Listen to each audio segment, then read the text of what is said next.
Here are 5 secret boudoir tips that you can try that will take your photos from drab to fab. When it comes to taking boudoir images or taking your own at home, it's all about being powerful and sexy. But if you feel uncomfortable in front of the camera, it can feel a little awkward and intimidating and a little scary. Secret number 1, posture. Something we don't even think about. Whether you are sitting or you're kneeling or you're up against the wall, you really want to bring your posture out. So remember, keep your spine aligned. There's a string at the top of your head pulling up to the ceiling.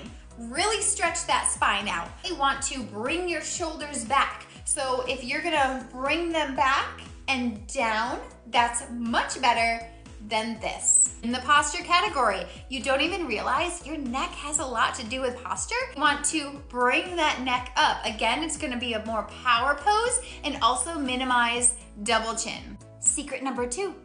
We know boudoir is all about the angles, and there are different ways that you can do this. We want that negative space showing in between. It's going to show off our body more by having the spacing in between and not being as close to the camera and making things appear larger than they are. So do know that up against the wall or standing, there are different ways that you can show that. You can also help create angles by accentuating your curves, by standing and shifting your weight onto one foot or one hip more. So there is a difference in this compared to this. Pop that hip and really accentuate and work on the angles, and we want to create a lot of different triangles in boudoir.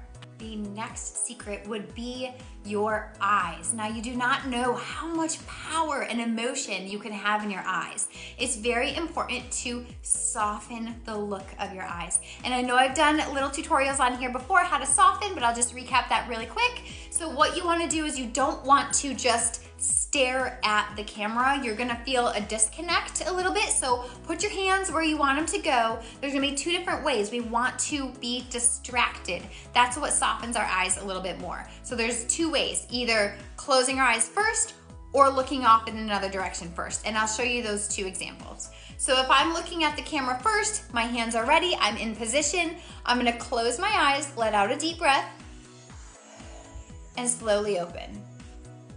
And you'll see a little subtle softness. Same thing as if I'm looking away, out a window or wherever, let out that deep breath, and then shift the eyes to the camera. Boudoir tip number 4, our hand placement. It is very, very important where your hands go. They always need a job. So whether, move them through your hair, look on the side of your body, all different places, they need a job, because we do not want to just have stiff hands. Where do my hands go? We don't want that. Just kind of move around. Now with the 5th secret, this kind of goes along with hands, but movement is key. You need to be moving at all times. Not all times, but for the most part, it's gonna create that natural look to your photos and not as posed and stiff. I want to move just like I was before, moving around and taking the pictures that way, getting some smiles. Just have fun with it. And the best way to capture that if you are taking photos at home is to actually record a video, just kind of like how I am here, but moving slow. That way you can go back and screenshot the poses that you like and not have to worry about coming to and from and missing that timer on your phone. So hope these helped. Work on those selfies at home, and then create a little something special, spicy, when you head to my Etsy store. Love ya.